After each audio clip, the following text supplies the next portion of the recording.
देखिए, ये जो पूरा जिसको मिडिल ईस्ट कहते हैं या हम लोग के हिसाब से जो वेस्ट एशिया है, इसमें बिना इजराइल को केंद्र में रखे कुछ समझ बनेगी नहीं।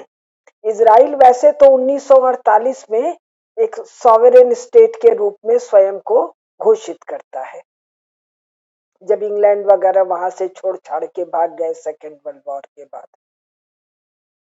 लेकिन पूरी 20वीं शताब्दी और 21वीं शताब्दी आने वाला और 75 साल केंद्र में इजराइल रहेगा, क्योंकि ये समस्त भूमि किसकी है? मियाँ लोग की तो है नहीं। मियाँ लोग अपने कन्फेशन के हिसाब से 1400 साल पहले पैगंबर के आने के बाद कुछ मियाँ मियाँ बनना शुरू। तो इजराइल को दिक्कत किससे थी? इजराइल को दिक्कत किसी देश से नहीं थी। इजराइल को दिक्कत यूरोप के ईसाइयों से थी। वहां से उन लोगों ने भीषण अत्याचार किया। यहूदी भाग भाग के आकर अपने मूल भूमि, मातृभूमि, पवित्र भूमि में आके ये लोग रहना शुरू किए।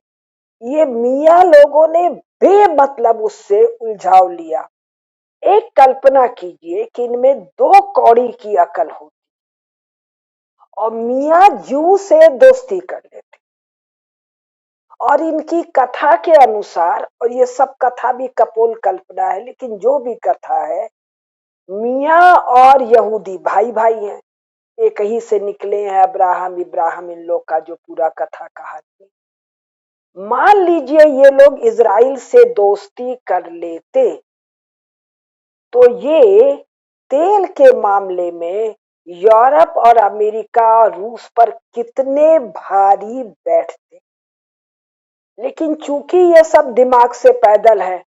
दिमाग से पैदल क्यों है? संपूर्ण ज्ञात इतिहास में इस क्षेत्र के लोग अपने टेरेन और क्लाइमेट यानी भू संरचना और जलवायु के कारण एक घनघोर आदिम अवस्था में आइसोलेटेड रूप में जीते रहे लगातार। और आज भी, आज जो फर्क आया है वो 1980-82 यानी मुश्किल से 50 एक साल में फर्क आया है। और अगले 50 साल में ये वहां की धरती से ये फर्क ये स्वयं ये खत्म कर दे। क्यों करेंगे वो किसी अन्य दिन बताएंगे। तो अब इजराइल का जैसे 1938 में इजराइल बनता है, ये 5 मियाँ उस पर आक्रमण करते हैं, जिसमें मूलतः सेना इजिप्ट की है। भैया वो 5 देश कौन है आप बताइएगा? मुझे जो याद है वो है इजिप्ट, जॉर्डन, लेबनान, इराक और सऊदी अरब, जो मुझे याद आ रहा है। सऊदी अरब ने अपने सैनिक नहीं भेजे थे, तेल दिया था। अब जो भी थे 5 देश थे। हाँ, 5 जी जी 5। लेकिन मूलतः सैनिक जो थे वो इजिप्ट के थे। हाँ, इजिप्ट जी उन्नीस ऐसे ही। 1948 में ये सब मुंह की खाए। हाँ 1967 में ये सब मुंह की खाए और 1973 में ये सब मुंह की खाए। और 3 बार मुंह की खाने के बाद हुआ क्या? इजिप्ट और इजराइल में दोस्ती हो गई। वो जो कैंप डेविड पैक्ट हुआ, दोस्ती किसने कराया? अमेरिका ने कराया। अमेरिका ने क्यों कराया? भाई सीधी बात, यहाँ जो तेल वेल है उसमें ये जो दिमाग से पैदल लोग हैं, तेल होने के बाद तेल क्या है ये नहीं जानते थे। तेल को धरती से निकाले कैसे, वो इनको इनके पास न टेक्नोलॉजी था, न मशीन था, न ज्ञान था, न बुद्धि था। निकाल ले तो उसको प्रोसेस कैसे करें, इन लोग के लिए सब अजनबी चीज थी। उसको बेचे कैसे? तो तेल जरूर वहां की धरती में था, लेकिन संपूर्ण कार्य किया किसने? यूरोप और अमेरिका वालों ने। और उन यूरोप और अमेरिका वालों से ये क्लेश कर रहे थे। तो क्लेश के समापन के लिए सीधे इजराइल की दोस्ती करवाई इजिप्ट से। और इजिप्ट से दोस्ती कराने के बाद यहाँ क्लेश खत्म हो गया। 73 के बाद इजराइल पर ये लोग आक्रमण करने नहीं गए। एक बात इसको नोट कीजिए। दूसरी बात नोट कीजिए कि 73 तक ये इलाका मोटा मोटी वीरान जंगली अपने 1400 साल वाली स्थिति में था। मेरे को कौन बता रहे थे, विवेक भटनागर जी शायद, कि 70-80 तक, जिसको सऊदी अरब कहते हैं, वहां के अरबी लोग भारत के घरों में गार्ड की, दरबान की नौकरी करने आते। उन्होंने बहुत बताया दिल्ली का और ये राजस्थान वगैरह का, और ठीक भी है, क्योंकि सरकार में तो नौकरी मिलेगी नहीं। नौकरी मिलेगी तो प्राइवेट सेक्टर में मिलेगी, वहां कोई टेक्निकल स्किल है नहीं, तो वो क्लास 4 वाला अनस्किल्ड दरबान वरबान वाली नौकरी में ये लोग आ रहे हैं। सऊदी अरब में पैसा जोर से जो आना शुरू हुआ 73 की लड़ाई के बाद, जब इन्होंने पेट्रोल का दाम चौगुना किया, तब पैसा आना शुरू हुआ। तब इनमें एक और झंझट, एक फैक्टर मैंने इजराइल वाला बताया, दूसरा फैक्टर है खलीफा कौन, चौधरी कौन, नेता कौन। तो जिसको सऊदी अरब कह रहे हैं, उसमें ध्यान दीजिए, सऊद एक परिवार है। कहाँ है? मक्का और मदीना में नहीं है। इसका कोई लेना देना पैगंबर के परिवार से, कबीले से, खानदान से नहीं है। मक्का मदीना से बहुत दूर सऊदी अरब का अगर नक्शा लें, तो बीच में जो हिस्सा है, जिसको ये कहते हैं रब अल खाली, यानी वहां मनुष्य तो छोड़िए, जीवन नहीं है, क्योंकि तापमान 50 डिग्री तक है। पानी जमीन पर नहीं है, जमीन के नीचे नहीं है, पानी हवा में नहीं है। तो उस रब अल खाली के मध्य में एक नन्हा सा जगह है, जिसको कहते हैं नज्द। वो गांव भी नहीं है, जहां छोटे छोटे, छोटा मतलब 100, 200, 500, 1000 भी शायद नहीं, के ग्रुप में बद्दू लोग यहाँ वहां अपनी बकरी और भेड़ लेके चरा रहे हैं। कब? 20वीं शताब्दी के प्रारंभ से लेकर 1980 तक। इनमें एक परिवार है सऊद लोगों का, और एक वहां व्यक्ति आता है जिसको बहाव कहते हैं। वो बहाव को कुछ होता हवाता है, वो इन लोग का मजहबी नेता बनता है, और वो और सऊद, बहाव और सऊद पैक्ट करते हैं कि मैं तुमको मुखिया मानूंगा और तुम मेरे को मजहबी लीडर मान। इस नोबडी, एब्सोल्युटली नोबडी सऊद को अंग्रेज लोग डंडा मार मार के मक्का मदीना के क्षेत्र तक का रूलर घोषित कर, यानी a nobody who has nothing to do with Makkah Medina. बहाव wanted to destroy Mecca Medina, और बहावियों ने कितने कितने आक्रमण किए हैं मक्का मदीना को नष्ट करने, 18वीं शताब्दी से ही, 1700 कितने से ही, आप लोग गूगल में देख सकते हैं। तो अब मक्का मदीना को डिस्ट्रॉय करने वाले सऊद और बहावी लोगों को मक्का मदीना का मालिक बना दिया, और तेल के बल पर और मक्का मदीना वाले क्षेत्र के कारण ये कह रहा है हम खलीफा हैं। और जो शैलेंद्र भैया ने बताया, वो जो तुर्की है, तुर्किये है, वो क्या है? ओटोमन एम्पायर है, उस्मानी साम्राज्य है। कौन ये लोग? ये तुर्की लोग कौन है? सेंट्रल एशिया से गए हुए वृषल क्षत्रिय तुरुस्क लोग हैं, जो नंदिनी गौ माता से प्रकट हुए हैं, वो विश्वामित्र जी वाली कथा में। तो उन लोग का कहना, इन लोगों ने, ये जो सेंट्रल एशिया से गए हुए वृषल क्षत्रिय तुरुस्क लोगों ने अरबी लोगों को भी गुलाम बना रखा था। ये ईरान वाले पर्शिया लोगों को भी गुलाम बना रखा था, इजिप्ट वाले लोगों को भी गुलाम बना रखा था, और 200-400 साल गुलाम इन लोग को बना के रखा, और इनका खलीफा है।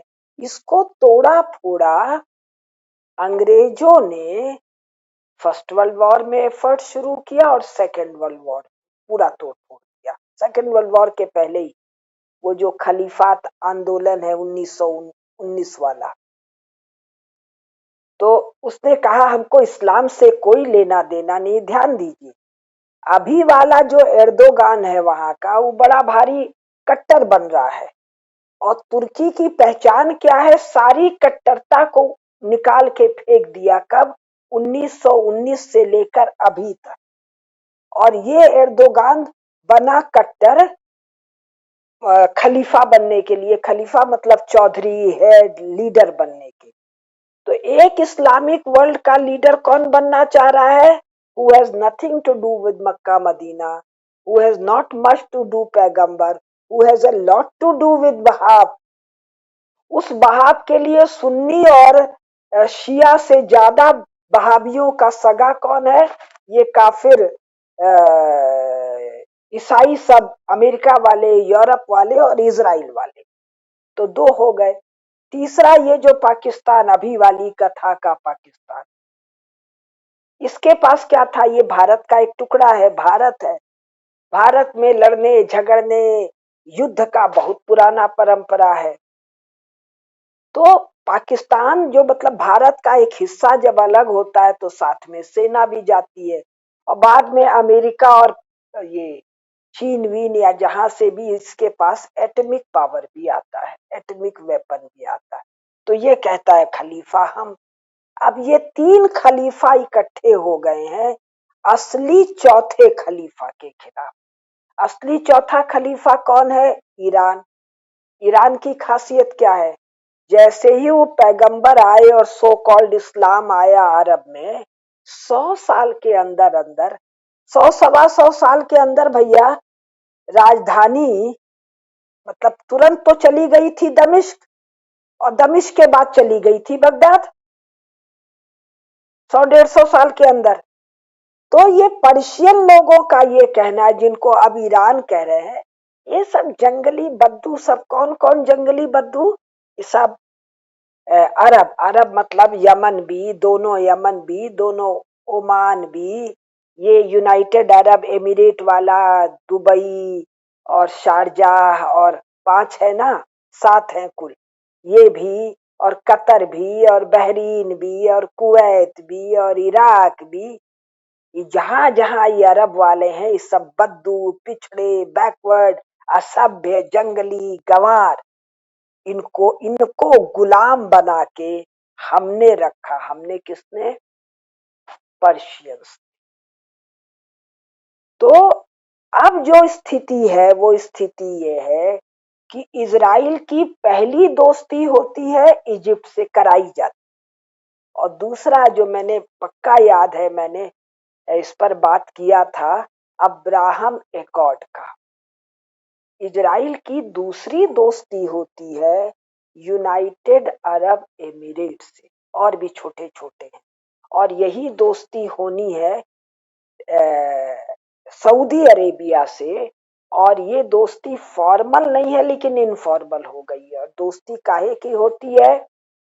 इन सबकी रक्षा करेगा इजराइल, इनका बैंकिंग सेक्टर देखेगा इजराइल, इनका पोर्ट देखेगा इजराइल, इनका इंटेलिजेंस देखेगा इजराइल। किससे रक्षा करेगा?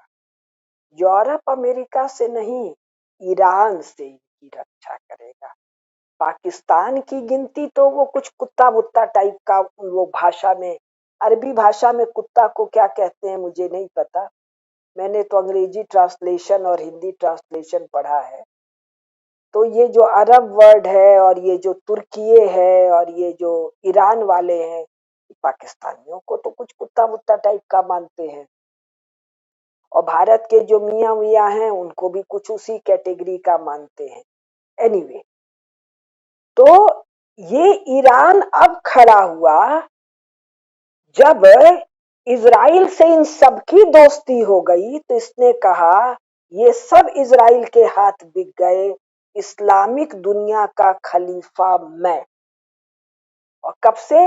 1979 के रेवोल्यूशन के बाद से ही, खोमैनी जो आया है उस समय से लेकर अब तक। अब साहब ये तीन जो इकट्ठे हुए हैं, ये ईरान का क्या कर लेंगे? ईरान इजराइल का झगड़ा हो रहा है, या कहें कि ईरान को अब पूरा डी रेडिकलाइज करने के लिए, ईरान मतलब ये भूभाग, ये ज्योग्राफिकल एरिया, ये फाइनल है इसको डी रेडिकलाइज करना।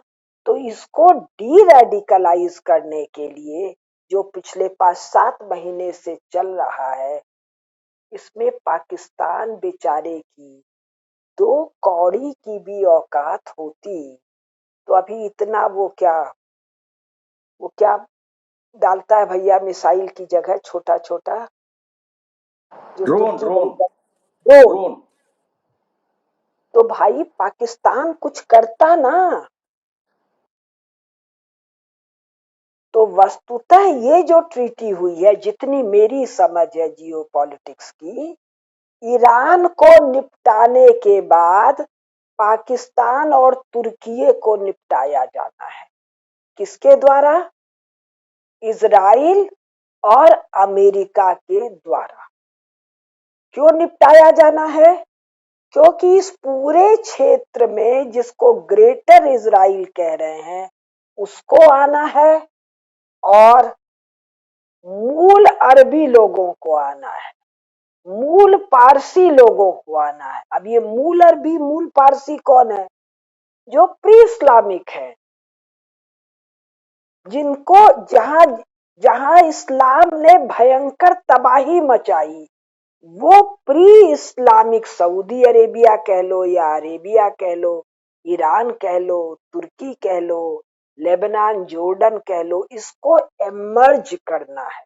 और करना नहीं है, ये एमर्ज बड़ी तेजी से कर चुका है। कर चुका किस अर्थ में? भाई अल्लाट, अल उजा और अल मनत, इन तीनों की पूजा ऑफिशियली शुरू हो गई है ना शैलेंद्र भैया, सऊदी जी जी जी। अरेबिया में, तीनों की। और जी ये तीनों कौन है? ये 3 देवियां हैं। अपने लोग को समझना हो तो ये महादेवी हैं, पार्वती माता हैं, लक्ष्मी माता हैं, और ये दुर्गा माता, सरस्वती माता है। और इनका भी सवारी सिंह पर है और हाथ में त्रिशूल है, अलग अलग आकार का सब है। तो जो मक्का में समझौता हो रहा था, जो शैतानी आयतें आई थी, वो इन्हीं तीनों देवियों के लिए तो आई थी। मक्का वालों ने कहा अच्छा झगड़ा खत्म करते हैं, अल्लाह की पूजा कर लेंगे और ये तीनों देवियां अल्लाट, अलमनत, अलूजा की पूजा कर लेंगे। तो एक आयत आई कि हाँ हाँ हाँ हाँ ठीक है, पूजा कर लेंगे तीनों। तो अगले दिन पैगंबर साहब बोले नहीं भाई, ये तो मामला गड़बड़ हो गया। वो आयत तो शैतान ने भेज दिया था, सैटेनिक वर्सेस। जो सलमान रश्दी की पुस्तक है सैटेनिक वर्सेस, जिसके खिलाफ ईरान का फतवा है कि इसको मार मूर देंगे, वो तीनों देवियां ऑफिशियली सऊदी अरब में पूजा हो रही है। और जहां तक मुझे याद है मक्का में पूजा हो। इसके अलावा इन सबने तय किया है, जो सो कॉल्ड सुन्नी वर्ल्ड है, कि भाई ये 50 साल में पहली बार तो हम लोग ढंग से जीने लगे। और क्यों जीने लगे हैं? तेल के कारण। और तेल तो खत्म हो रहा है, या तेल की पूछ तो बहुत जल्दी अगले 25, 30, 40 साल में इस क्षेत्र के तेल की कीमत तो गई। हम लोग किसी इस हालत में नहीं है कि हम डिक्टेट कर सकते। तो वो क्या कर रहे हैं? वो बहुत सारा काम कर रहे हैं। उसमें हमारे काम की जो बात है, वो टूरिज्म इंडस्ट्री डेवलप करना है।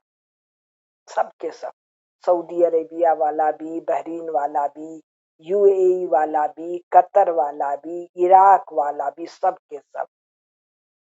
तो टूरिज्म इंडस्ट्री में क्या है? शराब है, कैबरे है, और वो जहाँ भैया वो सब होता है जुआ वाला। जुआ जुआ। हाँ तो उसको क्या कुछ कहते हैं ना, हाँ ये, उसको क्या बोलते हैं? हाँ ये बताते हैं, जो नेपाल में भी बहुत है। हाँ हाँ हाँ, मैं भी भूल गया, बोल रहा नाम ये क्या है। अभी नाम याद आ जाएगा।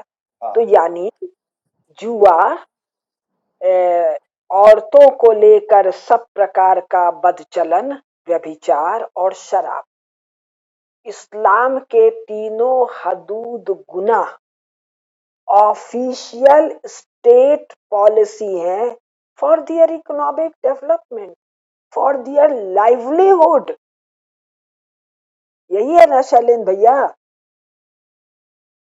तो ये सब ने ऑफिशियली कह लीजिए, अनऑफिशियली कह लीजिए, इस्लाम त्याग दिया है। पर्शिया में तो कब से 100-150 साल से चल रहा है पर्शियन आइडेंटिटी, पर्शियन ग्लोरी। और जो शाह ऑफ ईरान था उसके समय कितना था, तभी यह अयातुल्ला खोमैनी आके अल्टा पल्टा किया और प्री इस्लामिक ईरानियन आइडेंटिटी का अद्भुत असर्शन है। कहाँ पर? ईरान में। और तुर्की, खलीफा तो वही का था ना। 1919 में वो जो कमाल आता तुर्क था, जिसको यंग टर्क कहते हैं, उसी ने उठा के फेंक दिया था ना इस्लाम को। उसने कहा दाढ़ी नहीं रहेगा, उसने कहा नमाज नहीं रहेगा, और क्या क्या बुर्का नहीं रहेगा, और वो अरबी की बोली नहीं रहेगी, पूरी तरह वेस्टर्नराइज्ड रहेगा। और शैलेंद्र भैया अभी जो बता रहे हैं कि 3 हेड ऑफ स्टेट, अब वो स्टेट है कि नॉन स्टेट प्लेयर है, वो 3 मिले तो उनके पीछे एक एक औरत खड़ी। भाई औरत को खड़ी करने की क्या जरूरत है, आदमी खड़ा हो जाता। औरत को खड़ी करके ये तीनों डिक्लेयर कर रहे हैं किसको? इस्लामिक वर्ल्ड को, वी हैव ड्रॉप्ड इट।